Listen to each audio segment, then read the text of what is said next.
The Open Fair Bibliotheek Amsterdam was built by Joe Konen and co-architects in 2007.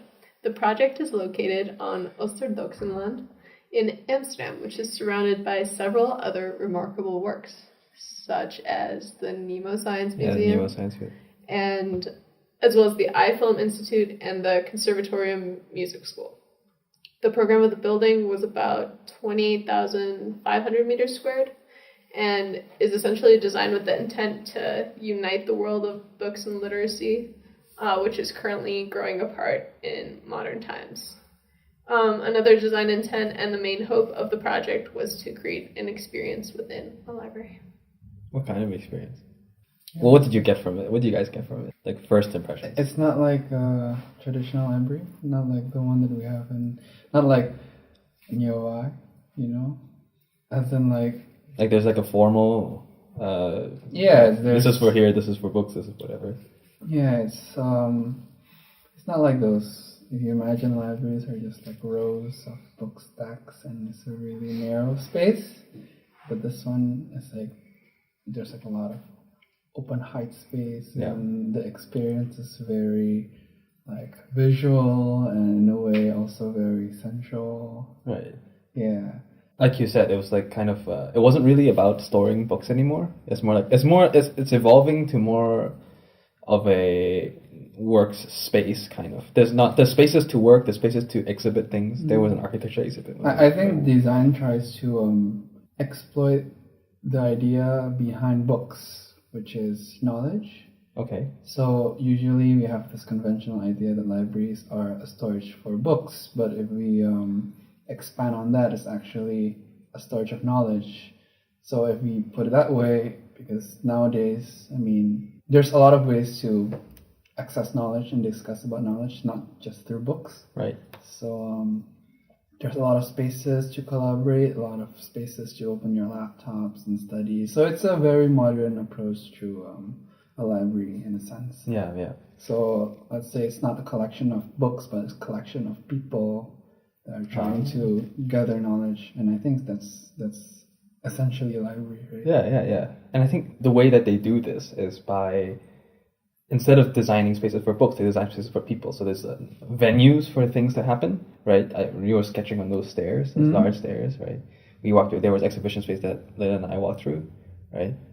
There was also, there's a very distinct children's area where there's like, did you see that? There's like this circular bookshelf type thing that the kids could walk up on. Yeah, that was really cute. Because kids don't really like to follow this structured stacks and go rectangular like straight through the building, but like having this curve allows you to play through the area. They can play, exactly. They can play in the area, which is exactly appropriate for children. Yeah.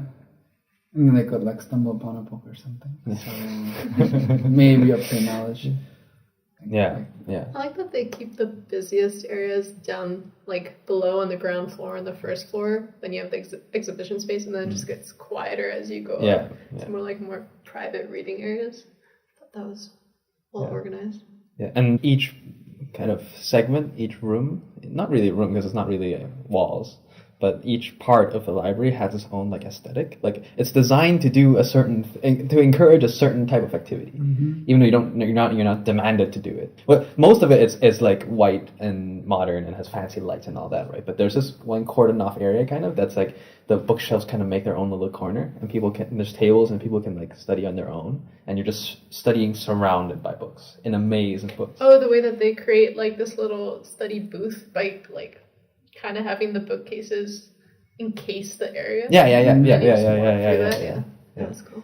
I think though, even though each floor is different and has a different aesthetic, the outskirts of the building are always the same. So even though the interior is different in each space, as soon as you go towards the end or the sides of the building, there's always that square picture frame view where you can look out and see like the rest of Amsterdam.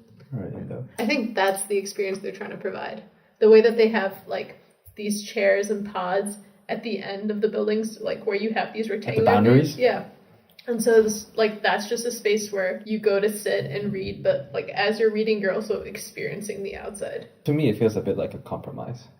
Like compromise between different spaces. So like there's no unifying element between each individual space. It's just an amalgamation of a bunch of different effects, different environments, different atmospheres. It's like it's their intention. So it's like it doesn't have to be strict and rigid. Yeah. It makes you wanna like look around the library. Explore. Yeah. And that's why we came here. That's why a lot of people just came there. I mean, how many libraries do you know that you could say that people actively want to see what's inside a library? I'm pretty sure their focus is on people, not on... I think mostly people were just gathering in different spaces and just coming together, even if it wasn't for a book, just to go hang out at Just the to chill. library, Yeah. which is Yeah, just to chill. yeah. Yeah, it's a chilling space.